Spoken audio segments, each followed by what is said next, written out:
Olá, seja bem-vindo à STP-TV. Este é o meu 50º programa, ou 50ª emissão aqui na STP-TV. Portanto, hoje vamos receber Patrício Trovoada, eleito no dia 12 de outubro, primeiro-ministro de São Tomé e Príncipe. Portanto, estou a comemorar o 50º programa exatamente como comecei, não é? Comecei com o Patrício Trovoada, trago para comemorar 50 emissões minhas aqui na STP-TV. Antes da conversa com o nosso convidado, fico com uma reportagem. Foi no dia 12 de outubro que a população de São Tomé e Príncipe foi convocada a eleger o novo governo nas eleições gerais. O Partido da Ação Democrática Independente, ADI, venceu as eleições legislativas e municipais, obtendo 33 dos 55 deputados do Parlamento santomense.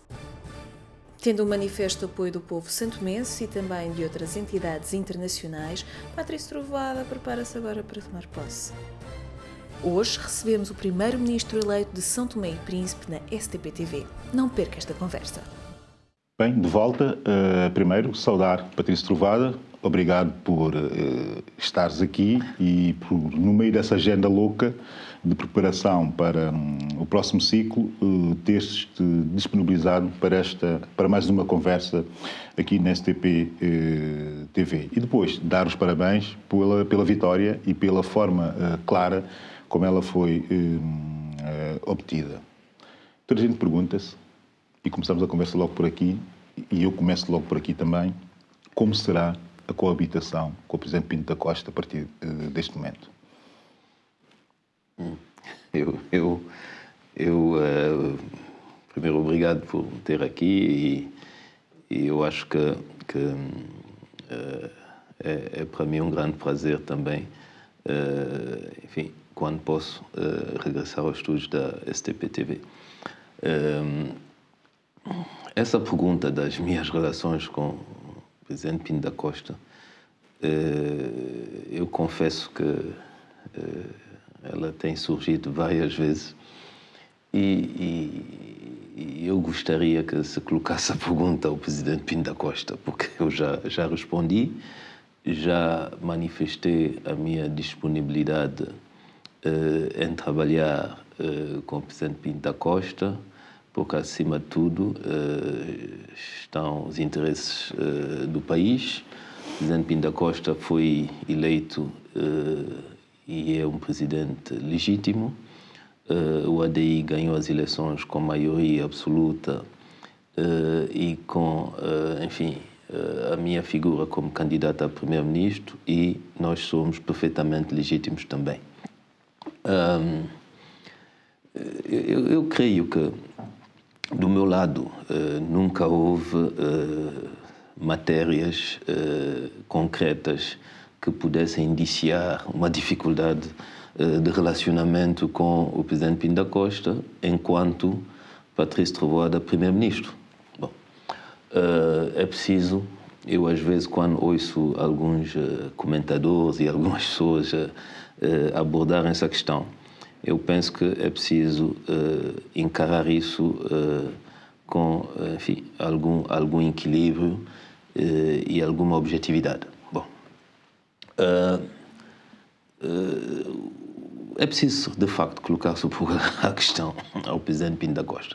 Realmente é uma coisa que ainda não aconteceu, né? Ninguém sabe exatamente qual é a opinião do Presidente Pinto da Costa. Exatamente, a minha as pessoas a conhecem.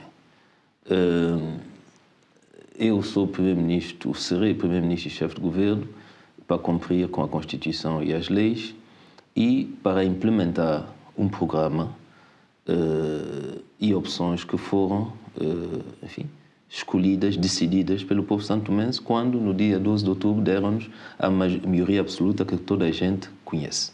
Bom, se vamos olhar para o passado, eu creio que não há nenhum elemento objetivo que se possa apontar para dizer de facto que Patrício Trovoada, como primeiro-ministro, tem alguma dificuldade de relacionamento com Pinto da Costa. Quando houve a crise política, o Presidente Pinto da Costa pediu-me para eu me afastar. E eu nunca vi nenhum desses comentadores, etc. Perguntava ao Pinto da Costa, então, o que significa pedir o afastamento do líder do maior partido do país? Bom, Eu várias vezes denunciei, e estão nos documentos da República, uma nomeação de embaixador que o presidente Pinto da Costa tinha feito, o embaixador Torriello, um italiano que eu não conhecia, que o Ministério dos Negócios Estrangeiros, o ministro não conhecia, nomeado embaixador sob proposta do governo, quando o governo nunca fez essa proposta. Bom, eu nunca ouvi nenhum comentador, enfim, desbochar sobre isso, que era uma matéria, um ato nulo, mas um ato que politicamente indiciava, enfim, uma dificuldade de relacionamento, pelo menos, não é, com o Presidente da República, para não dizer uma deslealdade. Bom, vamos lá ver. Mas isso são coisas do passado. Mas vamos ver como é que será o futuro. Não, mas é preciso, sabe? Existe, parece, um autismo por parte das pessoas quando se toca o Presidente Pinto da Costa. Nós somos todos políticos com responsabilidades, eleitos com legitimidade. E por que se coloca que pergunta sempre ao Patrício Trovoada e não se questiona o comportamento do Pinto da Costa como Presidente da República? E eu vou mais longe. E já não é Patrício Trovoada que fala. Quando o Presidente do MLSTP vem e diz que o inimigo, o adversário, foi, durante essa campanha, o Presidente Pinto da Costa, é gravíssimo. Quer dizer, o Presidente Pinto da Costa é Presidente da República, está acima dos partidos, é árbitro, é o garante do funcionamento normal das instituições e está aqui o presidente do MLSTP que vem acusá-lo de ter tomado parte ativa na campanha legislativa e de ter prejudicado o MLSTP. Bom, eu não vejo nenhuma dessa classe intelectual que está sempre aqui a falar, questionar e aprofundar a questão. Quando, durante a campanha eleitoral... Mas também não seria útil que o presidente do MLSTP aprofundasse um pouco mais a questão? Mas sabe, eu nem estou a falar do presidente do MLSTP.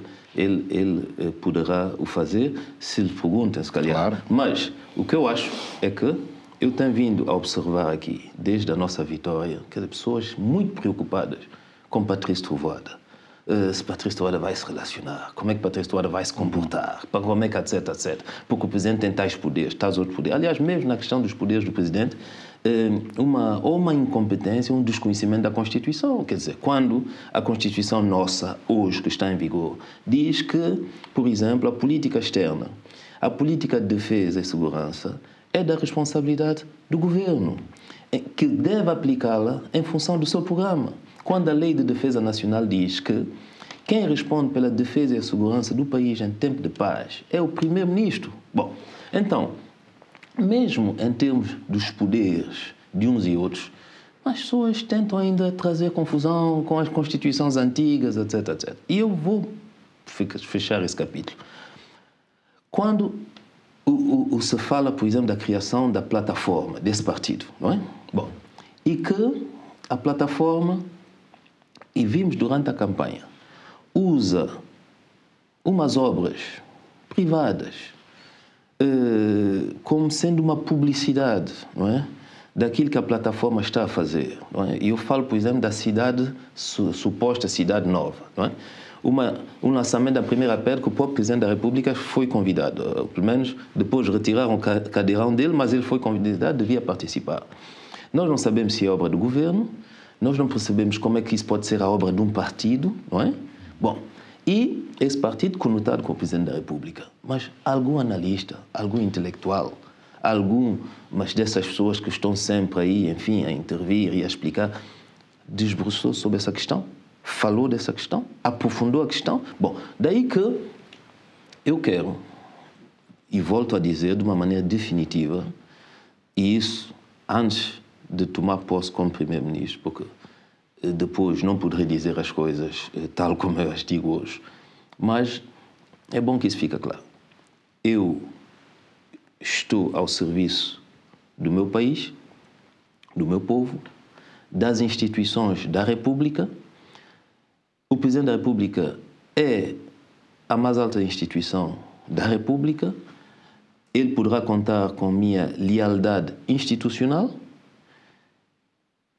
e eu creio que essa é uma boa base para a coabitação. Evidentemente, nós estamos todos ao serviço dos santomenses. E os santomenses estão todos a observar como é que nós estamos a comportar. Bom, e eu tenho plena consciência disso. E não só os santomenses, como a comunidade internacional. E eu creio que isso tem que ficar claro. Bom, e no que diz respeito à comunidade internacional, eu espero também que as pequenas intrigas, porque essa questão de dificuldade de relacionamento, quer dizer, foi levado também além fronteiras, não é? Que o Patrício Trovoada não respeita o presidente, que o Patrício Trovoada é arrogante, que o Patrício Trovoada é isso e aquilo. Mas o que é que a comunidade internacional queria saber também? Bom, mas então como é que isso acaba? E acabou no dia 12 de outubro, nas urnas, com uma maioria absoluta dada ao ADI. Por isso, isso também tem que cessar. Quer dizer, São Tomé e Príncipe já não pode ir lá para fora, não é? Também levar essas intrigas. Nós temos que aparecer como um Estado unido, mobilizado, credível, com dirigentes com uma estatura e uma atitude de homens de Estado verdadeiros e representantes do povo santomense, na nossa dignidade, não é? Para que, de facto, o país possa avançar. Isso é, obviamente, o que os santomenses esperam. Nota-se ou sente-se que existe essa expectativa nos santomenses. Que o clima político-institucional que fique, de uma vez por todas, esclarecido e pacificado, e que a partir daí que as coisas, enfim, em termos políticos, que se normalizem e que os projetos comecem, enfim, a emergir, para que as pessoas saibam qual será o destino do país nos próximos tempos.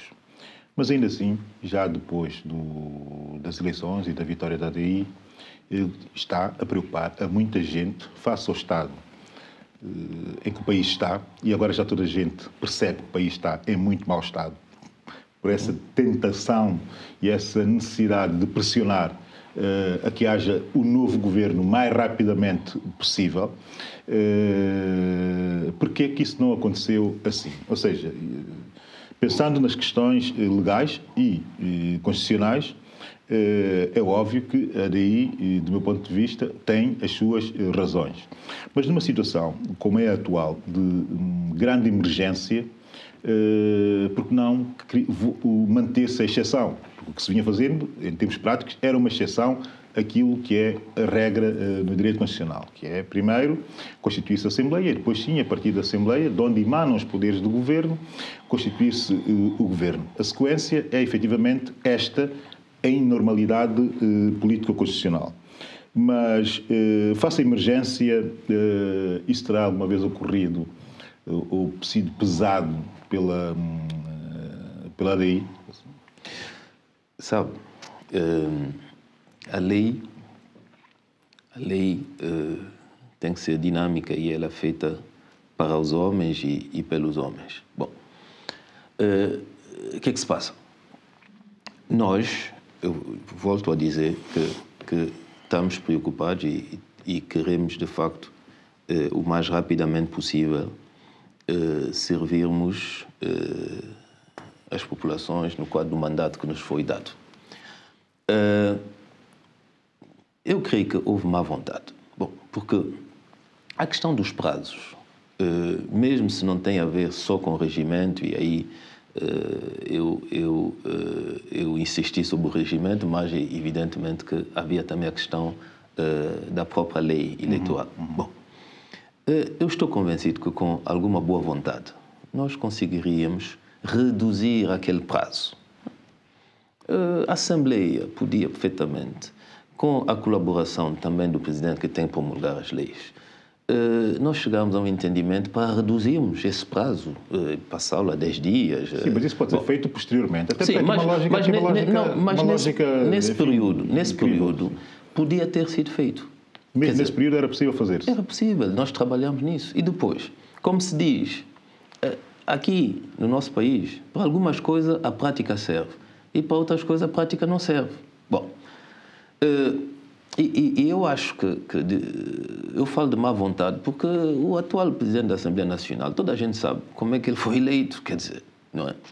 E ele nem será deputado na próxima legislatura. Eu acho que devia ter havido um pouco mais de boa vontade para se resolver o assunto. Sabe que, no fundo, era fechar um ciclo da melhor maneira possível. E essa boa vontade não existiu. Eu quero dizer que até para o cerimonial da tomada de posse da nova Assembleia, nós tivemos aí algumas manifestações de novo de má vontade, não é? Felizmente, conseguimos ultrapassá-las. Bom, mas existe, de facto, no meu entender, ou existiu alguma má vontade. Bom, agora, não há vazio. Não há vazio. O que há é provavelmente aquilo que as pessoas sentem, é que o país está parado e não está parado para toda a gente, porque estão a lançar concursos, estão a querer privatizar empresas, estão a fazer nomeações nas Forças Armadas de Segurança e não só, estão a querer fazer pagamentos de última da hora que não são urgentes, estão a rescalonar dívidas ao Estado. Bom, então o país não está parado. Quer dizer, o que está-se a passar é que existe de facto um risco para que enfim, se esteja a cometer atos discutíveis em termos de gestão, em termos do governo de gestão e daquilo que são as suas competências. Exatamente. Não é? Agora, o que eu volto a chamar a atenção é que todos os atos nesse período cometidos de uma maneira, enfim, à margem da lei, não ficarão impunes. Agora, é preciso nós percebermos também que o ADI também gostaria de estar ao comando o mais rapidamente possível. Há esse impedimento. Nós vamos aguardar e eu creio que essa situação, pelo menos, levará a ter um consenso para alterarmos a lei. Exatamente, e que a próxima vez esses períodos sejam muito mais curtos. Era exatamente isso que eu ia dizer. Enfim, há que fixar aqui, pelo menos, uma certa normalidade para que se crie, enfim, tradição, efetivamente, não é? Para não estarmos aqui a oscilar em termos de interpretação das normas. E a DI compromete-se a fazer essas duas alterações que são, obviamente, necessárias, que é encurtar esse prazo, porque esse prazo tem que ser encurtado, e é preciso que as pessoas percebam porque é que ele tem que ser encurtado. É que os candidatos a deputados já são vistoriados anteriormente pela Comissão Nacional de Eleições, pelo Tribunal Constitucional. Eles já estão sobre a sua idoneidade e sobre a sua capacidade para ser, ou compatibilidade para serem deputados, e já está feito previamente.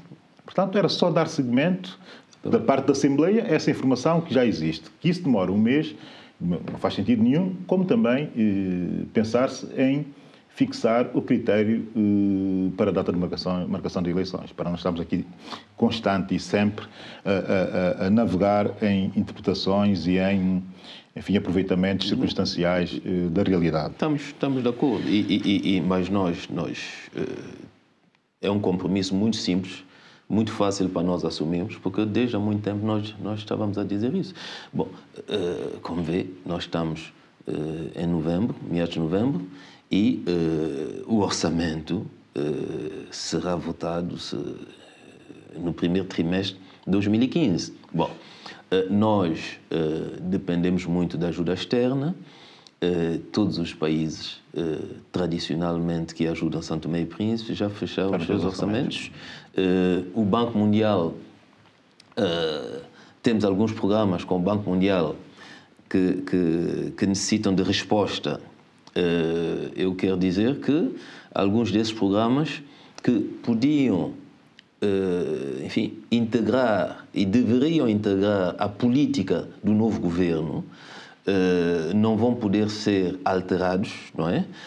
Não vão poder beneficiar dos inputs da nova governação, pois da vontade popular mesmo, das mudanças, porque o Banco Mundial tem a sua agenda e se nós não respondermos nos próximos dias no que diz respeito a alguns programas, enfim, iremos perder as verbas. Bom, daí que vai ser, mais uma vez, o adiar, alguns programas vão ser feitos aí sob o joelho, bom, por causa do nosso calendário eleitoral. Eu creio que é preciso tirar as ilações disso tudo e as lições para que, no futuro, nós possamos ter eleições que encaixam, quer com a necessidade orçamental, quer também com a realidade que é de um país e de governos que têm que enfim, sustentar a sua política na base das agendas também dos países contributores.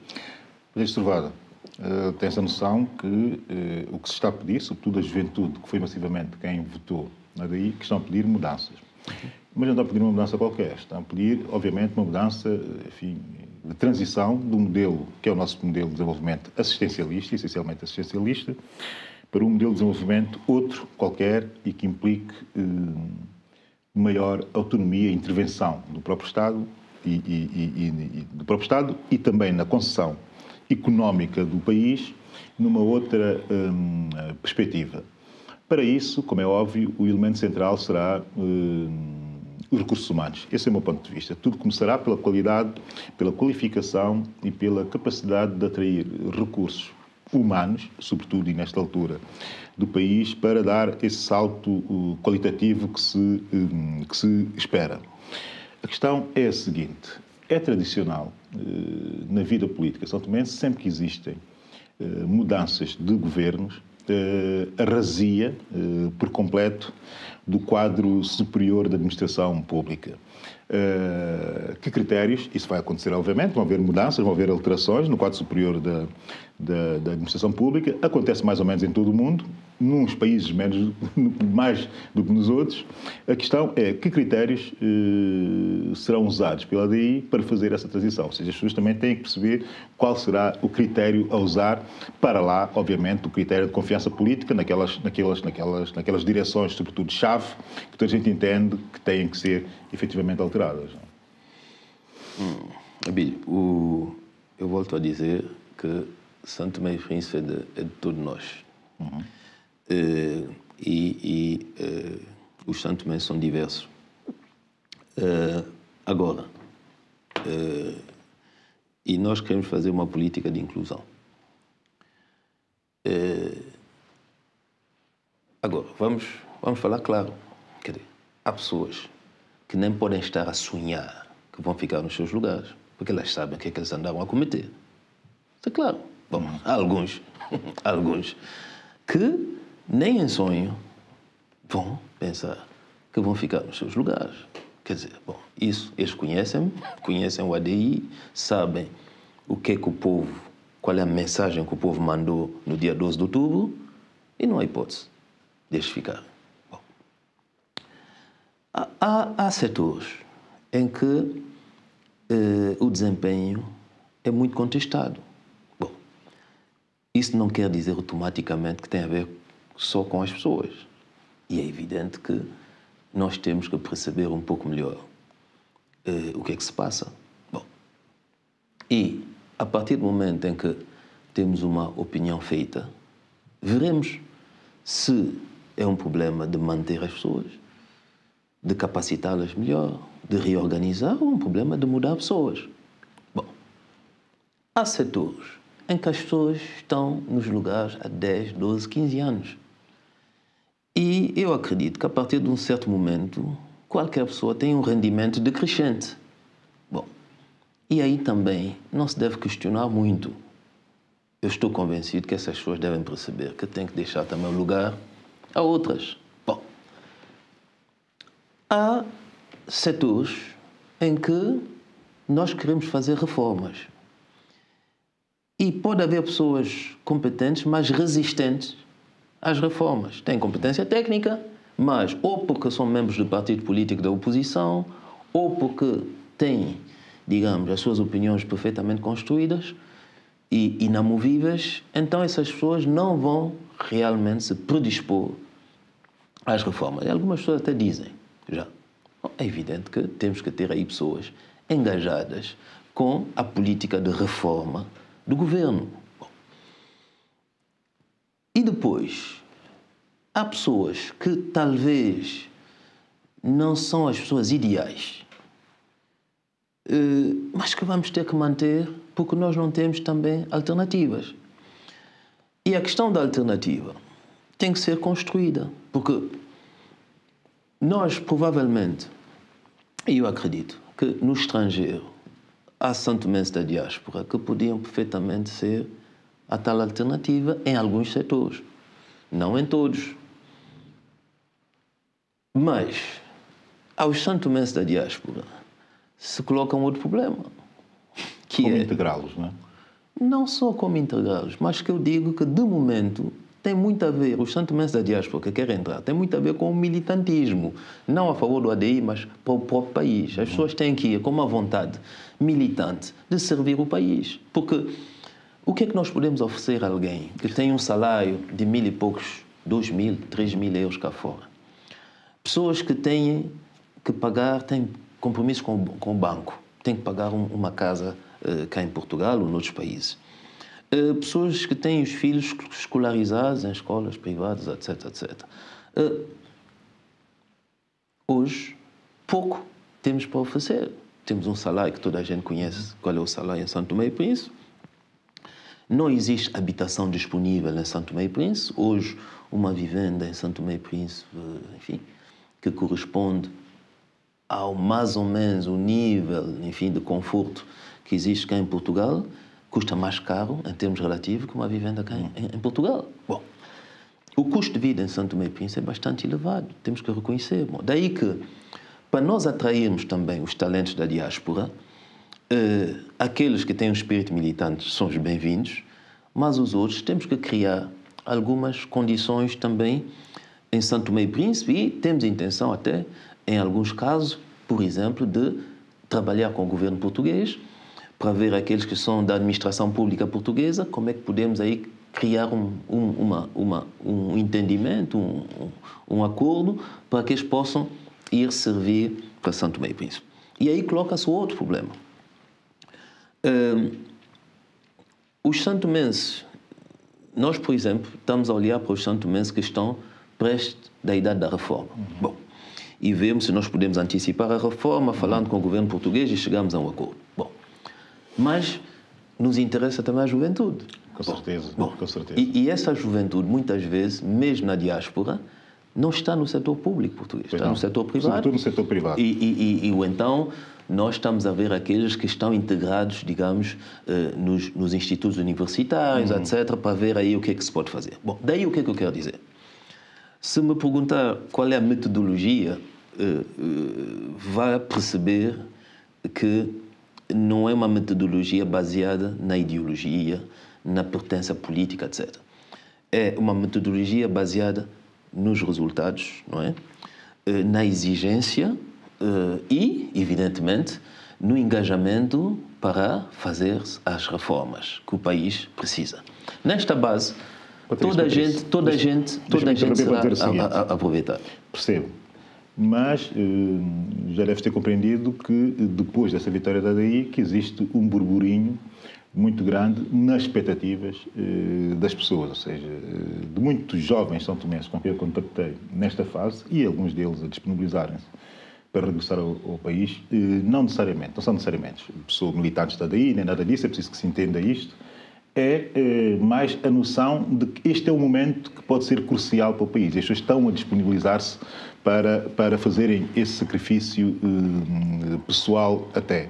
Esta responsabilidade é uma responsabilidade grande, ou seja, as pessoas a disponibilizarem-se para atacarem o problema de desenvolvimento, enfim, do país, quase que a doarem as suas qualificações, obtidas com muito esforço, como todos sabemos, e até alguns deles, ouvindo-os, quase que fiquei, enfim, alterado, porque propuseram-se, eu deixo aqui a minha família e vou fazer isso por algum tempo, nesse espírito e tal. Quer dizer, isto é uma responsabilidade muito grande, mas também é bom para o país estar a sentir essa disponibilidade das pessoas para a mudança. Não? Eu quero dizer que a disponibilidade nós a sentimos, não é? Bom, há elementos na diáspora, mas há também elementos em Santo Tomé e Príncipe. Também, muitos. Disponíveis. Eu tenho pessoas que eram até militantes de outros partidos, não é? E que se disponibilizaram, disseram, não, nós sentimos que o país precisa de mudar e estamos disponíveis. Por isso, eu creio que nós devemos aproveitar essa disponibilidade. Mas a minha obrigação também é de verdade, é de dizer que face a algumas expectativas, não é? Vai ser um espírito de sacrifício. Bom, E esse espírito de sacrifício, bom, nós, felizmente, há muitos santomenses que estão disponíveis para o espírito de sacrifício, não é? Bom, eu alerto as pessoas, porque é também, como eu digo, nós estamos ao serviço de todos os santomenses e queremos ir ao encontro das expectativas de todos os santomenses. Agora, eu quero dizer que os próximos momentos vão ser momentos difíceis, não é? Bom, e as pessoas têm que perceber isso. Vão ser momentos exigentes, vão ser momentos que as pessoas vão ter que se autocensurar-se muitas vezes, em vários aspectos, não é? Quer comportamental, quer de expectativas, materiais, etc, etc, porque o momento vai ser um momento difícil. Mas agora, esse momento difícil é um caminho para irmos para dias melhores. E isso é que eu tento também explicar, enfim, dando uma perspectiva dos objetivos e da visão que temos para o país. Mas que os próximos momentos serão momentos difíceis. Que os próximos momentos teremos que tomar decisões que não vão agradar a todos, temos que tomar decisão, não é? Sim, mas isso é governar e é sobretudo quando se governa com um ímpeto reformista que é o que parece. E o que eu digo é que, no que diz respeito a algumas pessoas, que elas não têm ilusões, porque elas próprias têm consciências daquilo que eles andaram a fazer e acabou. Ou a não fazer. Ou a não fazer. Não, mas o problema é que o pior não é não fazer. Quer dizer, os danos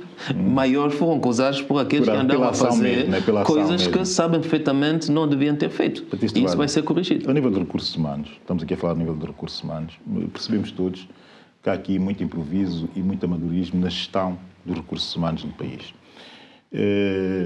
Enfim, na estratégia de reformas do governo, repara, estamos aqui a falar de São Tomenses com capacitações fora do país e também dentro do país, e não existe uma base de dados que possa permitir o recrutamento de toda essa massa de capital, enfim, transcendente. Não há nenhuma gestão de atração ou de abordagem do próprio Estado a toda essa massa que eu volto a repetir, transcendente. Alguma coisa será feita nesse sentido, a criação da tal direção de recursos humanos do Estado, gestão de recursos humanos profissionalizada a partir do Estado, esse tipo de ideias e de soluções e de decisões estão interiorizadas no vosso programa de reformas? Sim, eu acho que nós iremos rapidamente aprovar em Conselho de Ministros o programa do Governo e iremos apresentar esse programa no Parlamento. E é evidente que a questão dos recursos humanos, a questão da juventude, a questão do emprego, melhor emprego e mais emprego, bom, são questões centrais, quer dizer, nós, e que vão ter, enfim, repercussões em vários setores da vida nacional. Eu vou lhe dar um exemplo. No nosso país, existem empresas que ganham concursos milionários que nem têm empresas de construção, que nem têm um engenheiro. Está a perceber? Quando nós temos vários engenheiros desempregados em São Tomé e Príncipe, não é? Bom, se não houver uma exigência, é por isso que eu digo, as reformas vão tocar vários setores, não é? E é isso que vai permitir que o país avance como um todo. Vamos lá ver uma coisa, ainda relativamente a isso, e estamos aqui em onda de falar de reformas e isso. Houve aqui a coisa de 3 anos, antes da queda do 14º Governo Constitucional, li uma entrevista tua em que dizias e defendias a existência de uma central de compras do Estado, incluindo compras não só de bens, mas também de serviços. Quer dizer, quando se pensa em reformas, tem que se pensar em realidades deste género. Porquê? Porque ter uma empresa que é um fornecedor ao Estado, que não tem o seu quadro técnico sequer cumprido, isto não pode, obviamente, acontecer. Tendo uma central de compras, como é óbvio, para só fazer o concurso, para só constar na base de dados dessa central de compras, ele tem que se certificar. Ou seja, uma certificação mínima.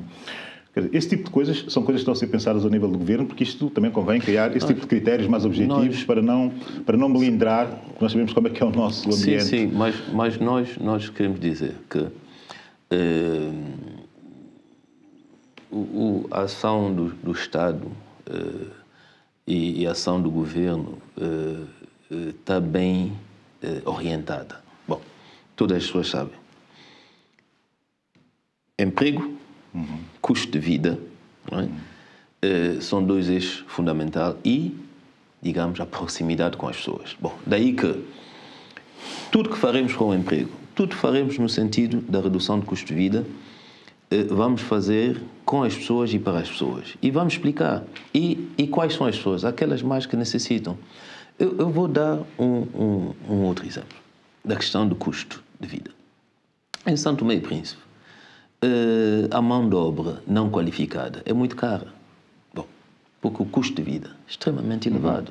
Bom, se nós estamos a falar da questão do desemprego e queremos resolver o problema, mas nós não queremos resolver o problema criando trabalhadores escravos. Esses trabalhadores têm que ter condições mínimas de salários. Bom, mas tem que ser competitivo, senão ninguém irá investir para utilizar uma mão de obra não qualificada extremamente cara em relação à Etiópia ou em relação a outros países. Bom, daí que há uma série de questões que temos que atacar. E como eu digo, há um caminho, há uma sequência. Há necessidade de uma constância, há necessidade de uma metodologia, uma necessidade de, enfim, nós exigimos também que haja resultados. Bom, então, é por isso que eu quero também, enfim, tranquilizar as pessoas. Esse período de um mês que estamos à espera, enfim,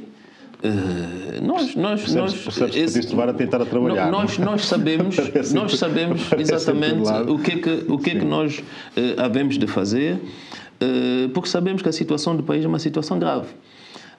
Agora, um aspecto importante vai ser explicar as nossas políticas para as pessoas entenderem realmente como é que nós pretendemos alcançar os objetivos. E eu quero dizer que estamos, talvez, alguém dizia-me que achava que eu tinha um ar muito grave, muito pesado. Eu quero dizer que nós estamos, talvez não com um ar pesado, mas nós estamos concentrados. Nós estamos concentrados, sabemos que a tarefa não vai ser fácil, mas nós estamos otimistas. Nós pensamos que depois, de facto, de um período, enfim, de aperto, o país entrará no bom caminho. Esse período, eu diria que vai levar até a metade da legislatura. Nos próximos 2 anos vamos ter que trabalhar muito, vamos ter que apertar muito, mas vamos ter que reformar muito, vamos ter que tomar muitas decisões, vamos ter que explicá-las e vamos ter que priorizar, sobretudo, aqueles santomenses, que eu costumo dizer o povo pequeno, mas aqueles santomenses que mais, de facto, necessitam. Claro. Que são, obviamente, os mais desfavorecidos. A dependência externa obriga, obviamente, enfim, a não ter muita margem para redefinir o quadro, sobretudo, da política de cooperação, não é, digamos. Portugal-Angola, ouvi ainda recentemente na Sociedade das Nações com o Nuno Rogério, Patrício Trovada, dizer que Portugal-Angola, pronto, enfim, por razões muito especiais, serão centrais, na abordagem política do governo. Isto não é nada de novo, nem nada de esperado, mas vai haver um foco desta vez, porque isto contrasta muito com o governo de 2010, que Patrício Trovada entrou a dizer que estava tudo em aberto e iríamos muito mais longe do que aquilo que era o normal e tradicional em São Tomé e Príncipe. Mas Portugal e Angola... Abílio, desculpa corrigir isso. Perguntaram especificamente Portugal e Angola. Sim, que é também aqui a perguntar, não é? Portugal e Angola. E é óbvio que Portugal e Angola são muito importantes para nós. Mas é óbvio também que nós continuamos a dizer que para cada país existe uma estratégia, uma prioridade. Claro. Bom, então, Portugal e Angola, sim, mas sem excluir, evidentemente, outras possibilidades. Mas há aqui uma coisa que eu, enfim, acho curioso, porque ainda no governo anterior percebi que as relações com o Brasil, e estamos aqui a falar do eixo atlântico, não é? Um país como o nosso tem que pensar, obviamente, no eixo atlântico, neste enorme mar em que nós estamos, enfim, que estamos ali metidos, não é? Como se fosse uma barcaça ou um barco. O Brasil chegou a ser, no governo anterior, ou com o 14º governo, com o governo de Patrício Trovoada, chegou a ter alguma relevância em termos de relações com São Tomé e Príncipe e alguma expectativa muito positiva relativamente ao desenvolvimento e à normalização, sobretudo, das relações com o Brasil, no sentido de ultrapassar só exclusivamente a questão da tradicional cooperação brasileira, não é? De ir-se mais longe e tratar no São Tomé e Príncipe de aparecer aí sim como uma plataforma natural para investidores brasileiros que, enfim, que olham para a nossa costa como uma costa, a costa do Golfo da Guiné, como uma costa atrativa para fazer negócios. Este caminho será acentuado? Sim, sabe, nós temos a sorte de termos o Brasil na CPLP e temos essas relações estreitas com o Brasil. Eu creio que é preciso ir mais longe com o Brasil, na vertente econômica, na vertente cultural, na vertente também da defesa, sobre, enfim, essa exigência que nós temos de segurança marítima a nível do Atlântico Sul. Eu penso que o Brasil é uma grande oportunidade também de cooperação na formação profissional, etc. Por isso, o Brasil também figura, enfim, em boa posição na nossa agenda de política externa, quer dizer. Mas eu volto a dizer, não se poderá pedir tudo do Brasil, claro. Não se poderá pedir tudo de Angola, não se poderá pedir tudo de Portugal. Mas, para cada um desses países, nós queremos construir uma oferta, dizer aquilo que São Tomé e Príncipe pode oferecer e, evidentemente, enfim, apontar os setores que nós achamos em que eles possam ser mais competitivos em termos de cooperação e não só em termos também de investimento em São Tomé e Príncipe. Agora, é preciso nós sermos sérios e, no caso particular do Brasil, houve aí algumas situações... Que ainda estão pendentes, não? Não, houve situações, do ponto de vista, enfim, das relações diplomáticas que foram menos felizes.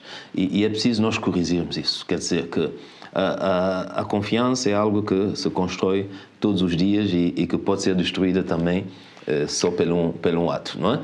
E nós temos que ter muito cuidado em sermos realmente, a nível das relações internacionais, sobretudo um país tão frágil e tão dependente como o nosso, temos que ser visto como um Estado sério. Ok. Isto tudo faz sentido em termos de negócios, sobretudo, saindo da área exclusiva da cooperação. Portugal, enfim, o eixo União Europeia também. Angola, obviamente, parceiro. Brasil, enfim, todos eles no eixo Atlântico. Para isso fazer sentido, eu tenho a noção, e Patrício Trovoada com certeza terá também essa noção, de que teremos que aprofundar a integração regional. E nós estamos exatamente no organismo regional, ou seja, na zona regional, na SEAC, que menos desenvolvimento tem tido em termos de aprofundamento da integração. As outras zonas estão a evoluir muito rapidamente e com muito boas perspectivas, não é? E já há, inclusive, países a beneficiarem-se bastante da integração regional africana. Obviamente, nós somos um pequeno país, não podemos pesar na SEAC, mas podemos, efetivamente, pelo menos, influir em alguma da ação política no sentido de intensificar-se mais a integração. Eu tenho a noção também, e o Patrício Trovoada logo me confirmará, que nós nem sequer temos muitos quadros nos órgãos regionais, quer dizer, portanto, assim, como é que nós podemos influenciar a política regional, a integração regional, no sentido de beneficiar ou de mostrar a potenciais investidores que olham para nós como uma plataforma, que poderão olhar como um centro de negócio, uma plataforma de negócios, se não temos influência na SEAC, se não temos influência nos órgãos de decisão da SEAC? Primeiro é preciso saber se a SEAC funciona ou não funciona. Claro. Bom, e o problema... Mas é obrigatório pô-la funcionar, não? Sim, mas o problema da decisão, dos órgãos de decisão da SEAC, é uma questão que tem que se colocar. A SEAC, como instituição, sofre de uma grande paralisia, fundamentalmente devido a duas questões. A primeira é a eterna questão do seu orçamento e da contribuição dos Estados, e aí São Tomé e Príncipe tem uma situação sempre muito, muito frágil, de dívidas, de atraso, etc., etc., que tem que ser equacionada. Claro. Tem que ser equacionada. Temos que fazer opções, não é? Tem que ser equacionada e depois o próprio diálogo político, digamos assim, a concertação política a nível dos chefes de Estados e de governo. Bom, aí também há muita deficiência. Enfim, que tem razões objetivas. Nós temos o conflito na República Centro-Africana, que é um exemplo. Nós temos... Crónico na República Democrática do Congo, não é? Nós temos a República Democrática do Congo, nós temos as relações, enfim, entre a República Democrática do Congo, Burundi, Ruanda, a região dos Grandes Lagos. Claro. Nós temos... a Guiné Equatorial, que, enfim, mostra sempre muita preocupação quanto à circulação das pessoas e dos bens. Nós temos membros que estão em outras organizações e como Angola que está na SADC e está na CAC, e por isso tem uma outra opção, digamos, também, que é uma opção que eu diria bastante atraente, que é a opção da SADC, que é um organismo que funciona. Bom, daí que não é só a maior presença dos quadros santomenses na CAC que, nesse contexto, fará com que a integração poderá avançar mais rapidamente. Alguma abordagem terá que ser feita, não é? Sim, nós temos que é uma das questões na CAC, mas não só na CAC, e nós, na questão da penetração, digamos assim, dos quadros santomenses nos organismos internacionais, eu quero dizer que isso faz parte das nossas preocupações, mas não só na CAC, mas nós estamos a olhar para os organismos internacionais, por exemplo, tem a ver com a situação das ilhas, organismos internacionais têm a ver com problemas ligados à agricultura, organismos internacionais têm a ver com a questão do turismo, têm a ver com a questão do meio ambiente, em que nós pensamos também que aí a imagem de São Tomé e Príncipe, os quadros santomenses podem trazer uma mais-valia e esses organismos também podem, em contrapartida, melhor ajudar São Tomé e Príncipe. Por isso, a questão da integração, a nossa política de desenvolvimento, a nossa visão de desenvolvimento tem a ver, de facto, com a integração da nossa economia na sub-região. Bom, se ela terá que ser feita através da CAC, é um caminho. Então, pela via bilateral? Se nós podemos também, no caso do atraso, digamos, dessa máquina da CAC, começamos a desenvolver acordos bilaterais com alguns países-chave, 2 ou 3, que eu posso citar, Angola, Gabão, Guiné Equatorial, por exemplo, já que temos também um instrumento que é fora da CAC, mas temos a Nigéria, com a qual temos um acordo de cooperação especial através da autoridade conjunta, se é que, tal como Angola, que hoje está na SADC e na CAC, nós temos que, e isso eu já defendi, a possibilidade de sermos pelo menos observadores na CEDEAO, não é? Para vermos também daí, porque estamos geograficamente muito a meio caminho da África Central e da África Ocidental, o que é que nós podemos fazer e muito mais, que é que os grandes organismos internacionais, nomeadamente a própria União Europeia, está muito implicada na integração regional. E a União Europeia hoje funciona, para a nossa região, funciona muito mais a partir da sua sede regional em Libreville, do que propriamente dito em Bruxelas. E nós devemos, em relação aos outros países, devemos mostrar-nos também muito mais agressivos, não é? Para ir buscar esses fundos comunitários ao serviço da integração, demonstrando que nós estamos muito mais sensibilizados e muito mais interessados nessa integração. Com certeza. Daí que os fundos, quer para o turismo, quer para, enfim, romper o isolamento em termos de transporte, as questões ligadas à segurança do Golfo da Guiné, etc., São Tomé e Príncipe tem que se mostrar muito mais sensível, muito mais agressivo, digamos, na questão da integração regional. Ok, isso está visto.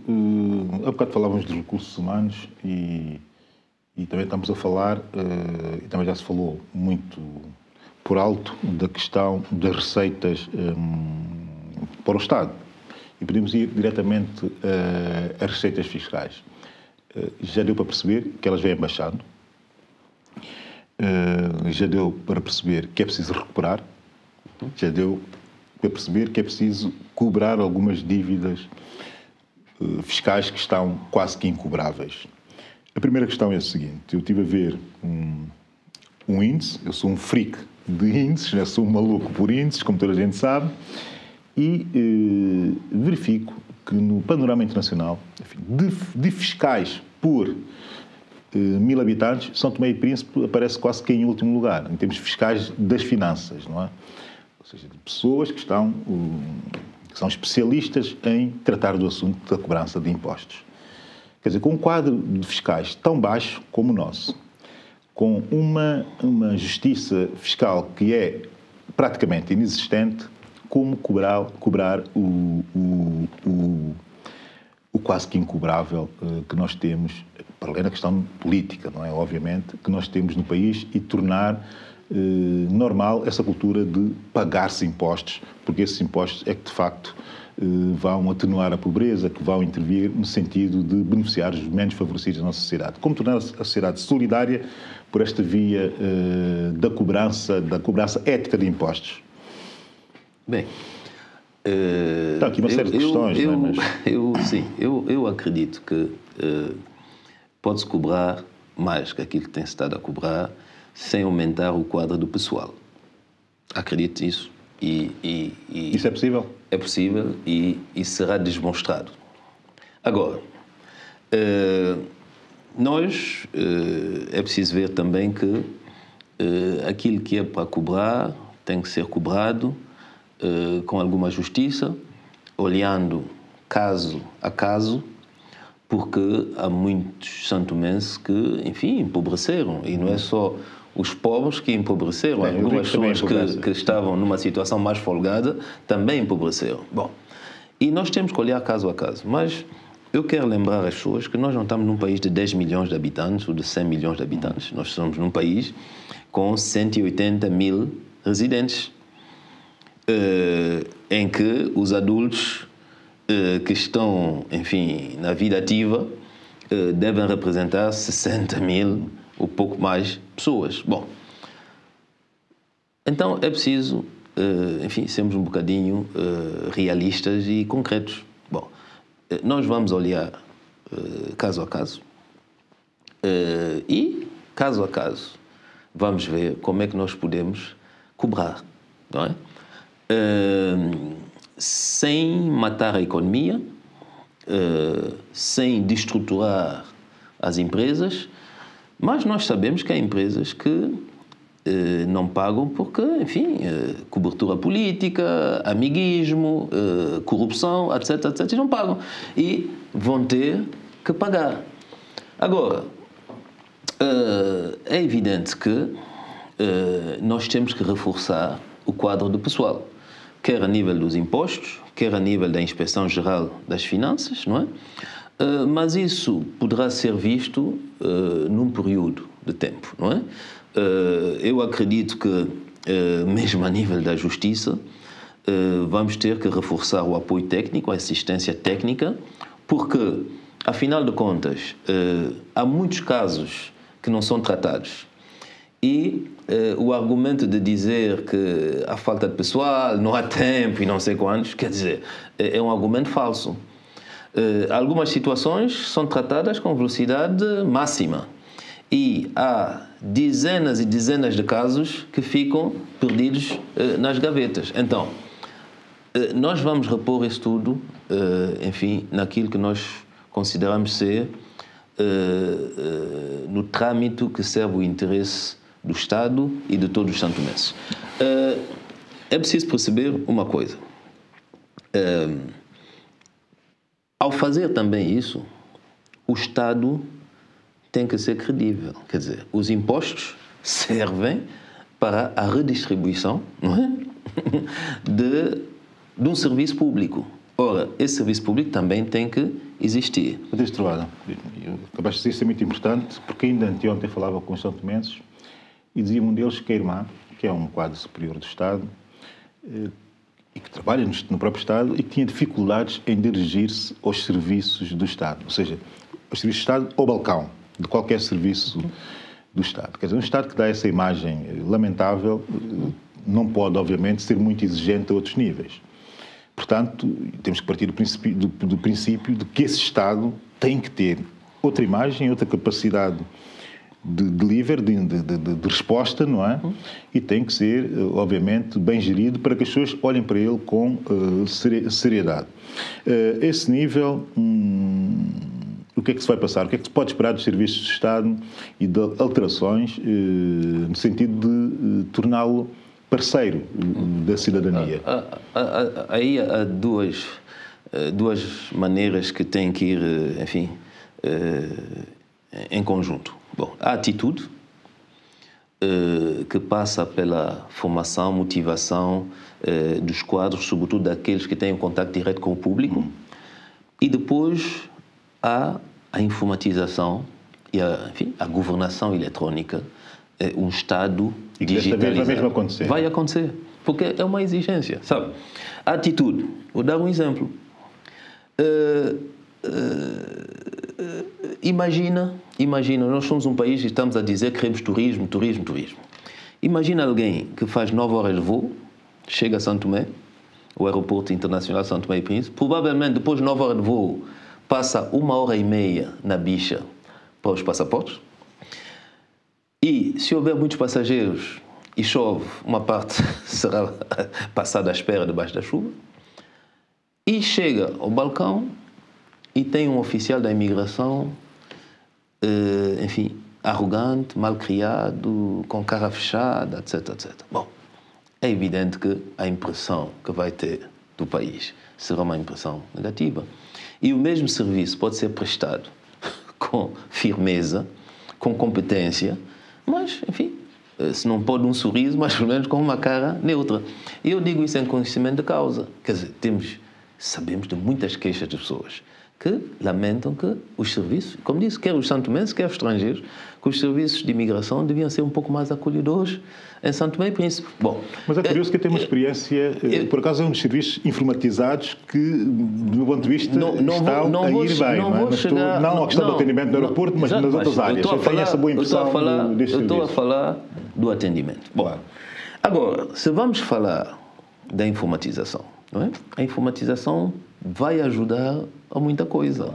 Bom, a informação vai ajudar, por exemplo, quando uma pessoa tem que ir aos registros, que é um dos serviços também extremamente contestado no nosso país, não é? Esse sim tem que ser reformado. Uma pessoa sai de São João dos Angulares para vir tratar de um documento na cidade, não é? E espera. Espera, paga, e às vezes o documento sai com erros e não sei quem, não sei quantos. Bom, e, no fundo, nós estamos convencidos, que eu estou a dar esses exemplos caricatos, mas que formar as pessoas que estão no contacto direto com o público a ter uma outra atitude e, por outro lado, de facto, a informatização de todos os serviços do Estado. Existe muita resistência. Mas precisa ter energia, não é?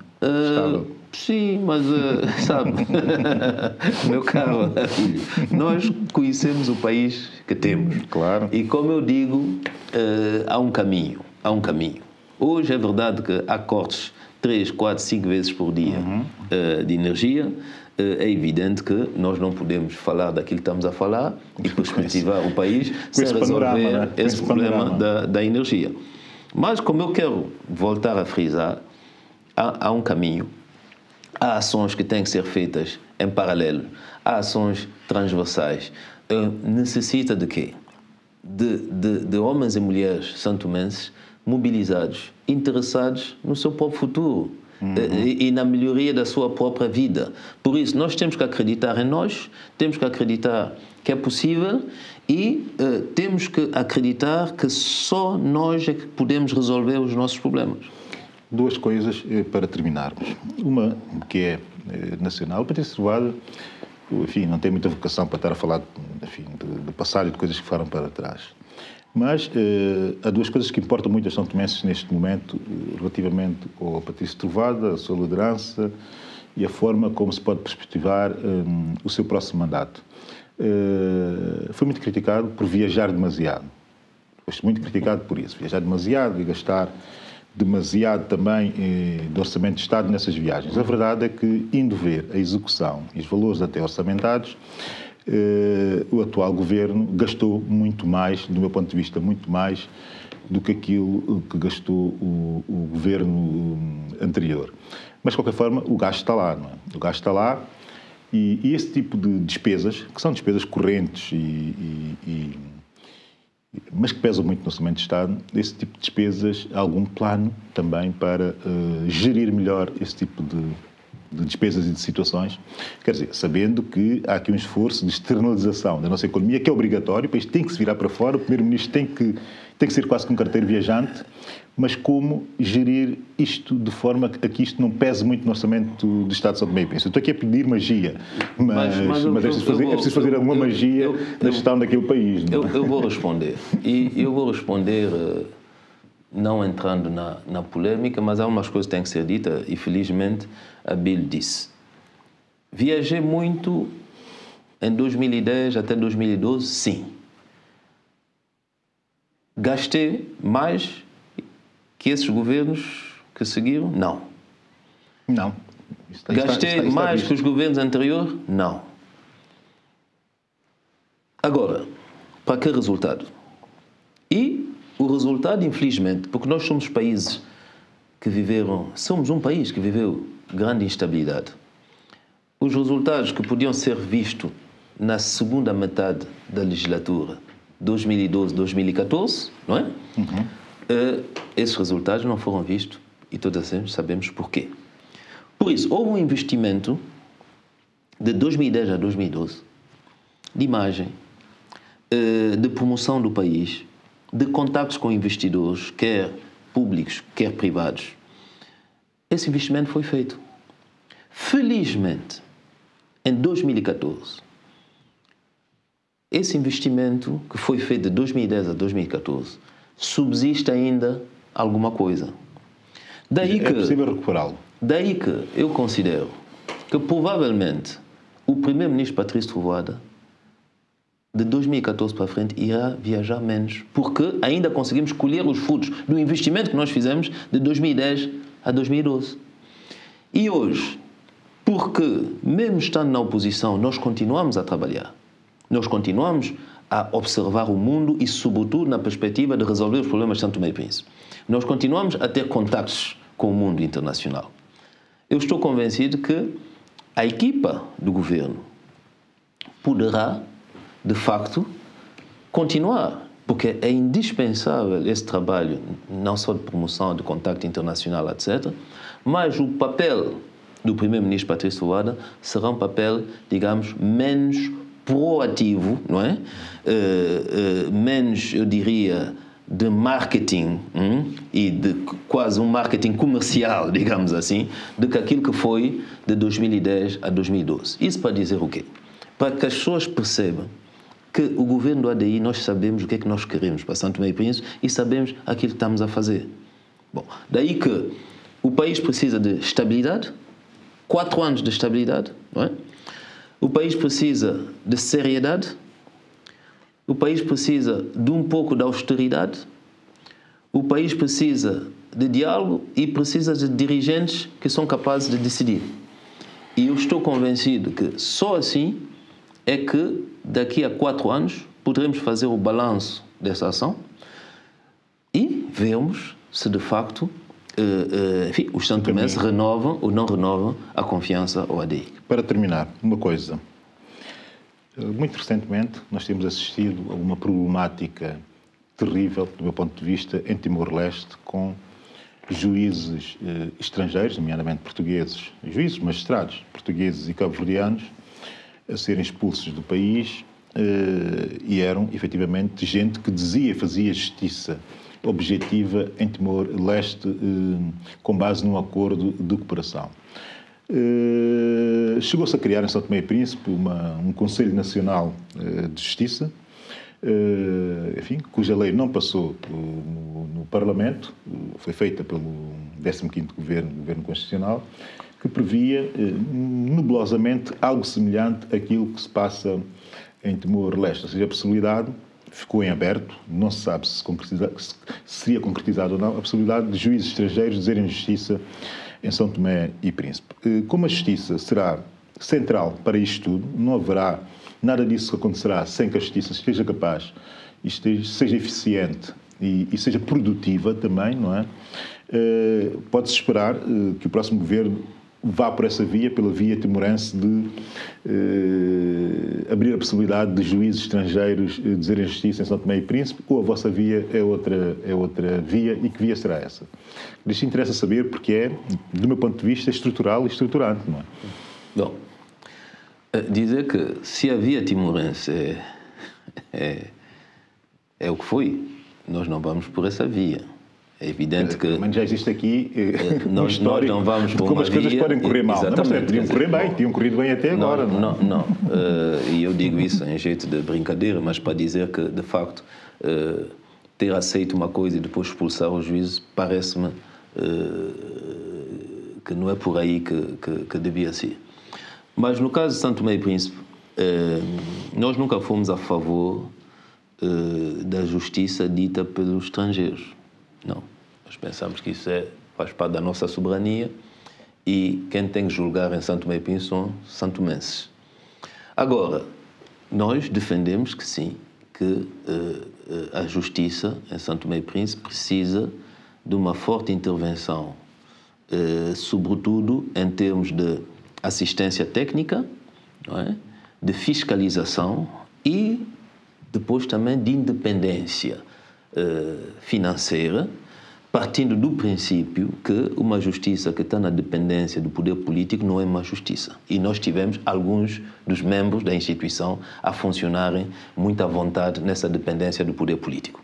Bom, por isso, é evidente que o governo irá tudo fazer em concertação com o sistema judicial, com todos os atores, para que se resolva esse problema, que é, repito, assistência técnica, fiscalização e independência financeira. Eu não estou a ouvir aqui a avaliação de desempenho. Mas a fiscalização, estamos a falar... Abarca isto também? Exatamente. Estamos a falar da fiscalização, do desempenho, das auditorias, etc. E, enfim, de pôr a funcionar de uma maneira competente o Conselho Superior da Magistratura, quer do Ministério Público, quer judicial.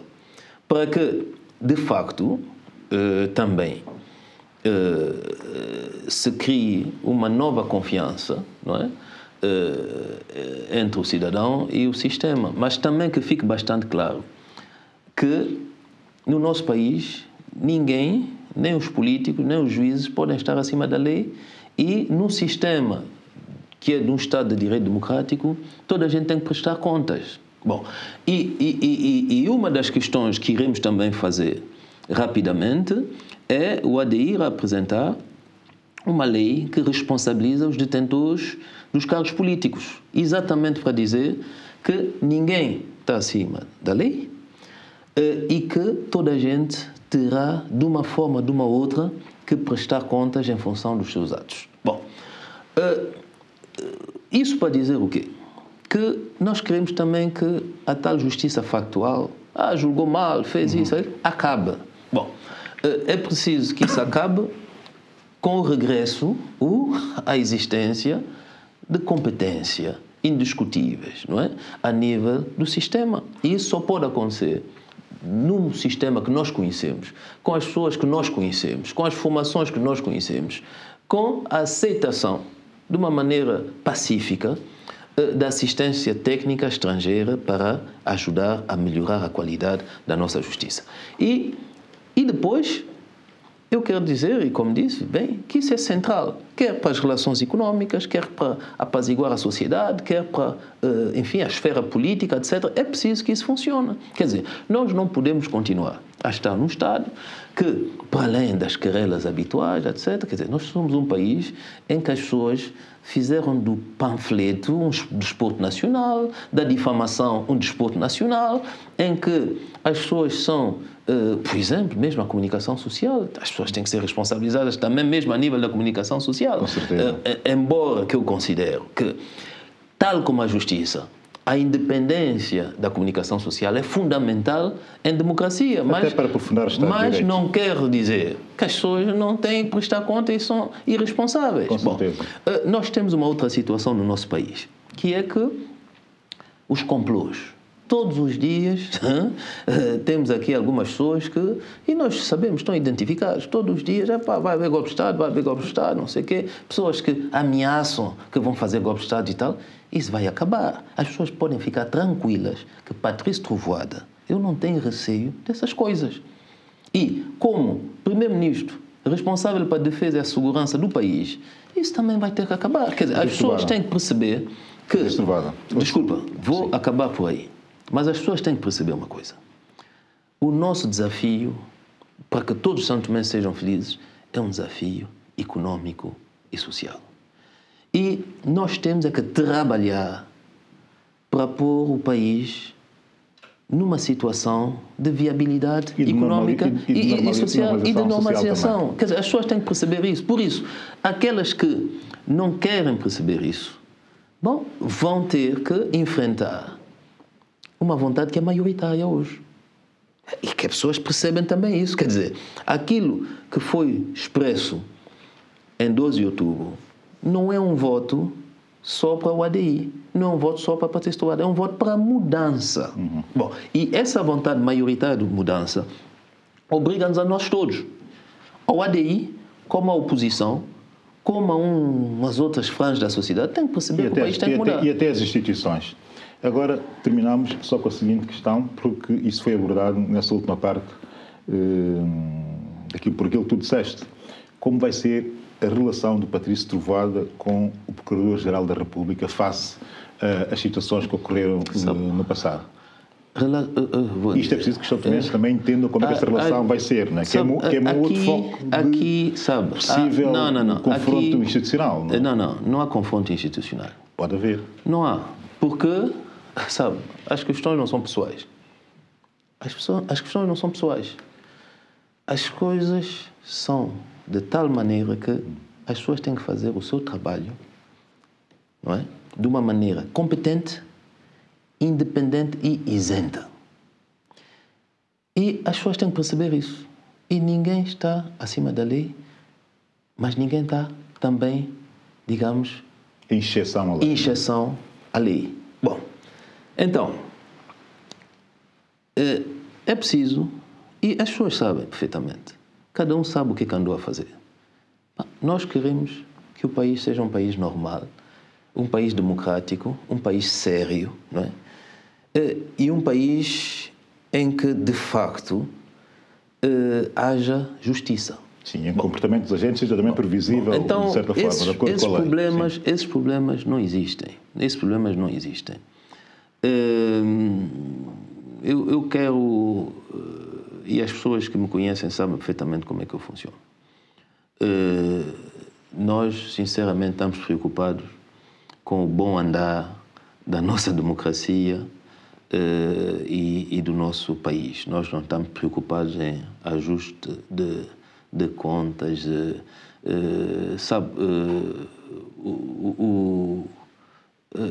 Há muitos quadros santomenses hoje, não vale a pena eu citar nomes, mas que eu nas minhas funções, sempre tentei aconselhar, promover, porque alguns jovens, às vezes ambiciosos, não estou a falar do Procurador-Geral da República, mas alguns jovens ambiciosos, eu sempre disse, tenha cuidado, não estraguem o vosso potencial. O país precisa de competência. Bom, e não vão depressa demais. Não entram nas intrigas, não se deixam influenciar, porque o país precisa de competência. Sabe que o meu problema não é formar um governo. Até certo ponto, um governo é muito fácil de se formar um governo. Bom, o meu problema é que um governo não funciona sem uma administração, sem diretores, sem outras instituições em que nós temos que ter lá também competência, não é? E nós temos que ter que lá pessoas, enfim, que nos dão também orgulho de sermos santomenses, está a perceber? Bom, então, eu creio que toda a gente tem que perceber isso, sabe? Nós temos pessoas que pensam que a carreira se faz em 4 anos, não é? Uma carreira não se faz em 4 anos, quer dizer, é preciso tempo, e mesmo se nós temos aspirações legítimas, ambições, etc., é preciso gerir isso tudo no nosso país. Bom, daí que eu considero, olho isso com muita serenidade, mas as pessoas têm que perceber que eu tenho responsabilidade. Bom, então, eu entendo as coisas, eu quero dialogar, eu preciso de dialogar, eu preciso de me fazer bem entender, mas a responsabilidade de uns não é bem a responsabilidade de outras, não é? E eu tenho uma responsabilidade que não é pequena. Daí que as pessoas têm que sentir que eu estou também determinado. Ok, está percebida, a resposta está muito bem percebida, mas muita coisa também das entrelinhas também se entende, porque não se consegue perceber, neste último caso que eu abordei, o caso da Procuradoria-Geral da República, o que de facto o Procurador pretende, e essa é a minha opinião pessoal. Porque se percebesse, obviamente, tudo, se tivesse sido bem feito, que se apresentasse e que se colocasse a sociedade e, sobretudo, aos interessados na questão, e isso não está bem feito. Mas, claro, eu tenho uma outra opinião ainda, que o Patrício Trovoada, sendo líder, sendo futuro primeiro-ministro, que deveria abordar e pedir informações e esclarecimentos dessa situação à Procuradoria. Mas pronto, nós já estamos num país normal, a coisa nunca é pensada de forma normal. Como dizia bem o Patrício Trovoada, tudo é muito feito com base em intrigas e em coisas estranhas na cabeça de pessoas também e rigorosamente estranhas. Vamos ver como é que isso vai evoluir. O que eu peço, sobretudo aos são-tomenses e ao Governo, e ao próximo Governo, é que normalizem e pacifiquem o país, porque não vai ser possível fazer-se nada sem essa normalização e essa pacificação. Patrício Trovoada, obrigado, que tudo corra bem e que, enfim, que coloques ao dispor do país o melhor de ti e que o país beneficie disso. Obrigado. No que diz respeito à normalização, e deixa-me concluir com isso, e deixa-me talvez fazer uma incursão no comentador que eu fui a certa altura aqui na STP-TV. Das últimas vezes que vais ter a oportunidade de fazer isso, portanto, concedido. É verdade. Estou a viver os meus últimos instantes de liberdade ainda. Eu vi na Lusa uma declaração do Jorge Amado, presidente do MLSTP, e em Luanda, em que ele dizia que, enfim, o MPLA, ele recolhia os subsídios do MPLA para fazer uma oposição construtiva. Bom, deixa-me dizer que essas declarações deixaram-me bastante otimista. Bom, não é que eu acredito que o MPLA tenha uma grande experiência de como fazer oposição. O MPLA foi sempre um partido do poder, mas eu penso que o MPLA tem uma grande experiência naquilo que é a resolução de conflitos, e o MPLA tem uma ideia muito clara de que sem estabilidade não se consegue absolutamente nada. Isso é um facto. Bom, daí é muito central na política externa angolana, isso é um facto. Daí que eu fico com bastante otimismo, não é? Se nós conseguimos, de facto, estabelecer esse relacionamento responsável, não é? Uma oposição que faz oposição e um governo que governa. E que se possa, de facto, concentrar as nossas ideias, os nossos esforços na resolução dos problemas concretos dos santomenses, cada um desempenhando o seu papel, com as garantias, enfim, de liberdade, de democracia, de um tratamento igual, não é? Para que, de facto, o país possa avançar. Isso é que é realmente o nosso estado de espírito. Essa nota de São Tomé e Príncipe positiva é uma nota que fica bem e que toda a gente espera, não é? Porque esse ambiente é, de facto, esse ambiente que se pretende e é isso que a juventude está a exigir, que a maioria no país está a exigir de todos, incluindo os comentadores. Termina assim a nossa conversa. Foi longa, mas muito boa, do meu ponto de vista. Tenho sempre um prazer enorme falar com o Patrício Trovoada. Portanto, eu não tenho grandes sugestões hoje. A única sugestão que eu tenho hoje é que, de facto, enfim, o clima político são tomense que se pacifique, que tudo se normalize, que as coisas corram pelo melhor E a outra, que não é sugestão, isso é um desejo, hoje ficam desejos mais que sugestões, e outra que o mesmo aconteça no resto da África, sobretudo na África da nossa região, que é determinante para que o nosso desenvolvimento possa ser muito mais consistente e muito mais bonito e bom. Agora sim, chegamos ao fim, mas não se esqueça que pode ver e rever todas as emissões do nosso canal no YouTube e também no nosso Facebook. Conto consigo no próximo sábado às 18 horas para mais uma emissão. Já sabe, eu sou Abílio Neto. Esta é a STP TV, a sua nova televisão.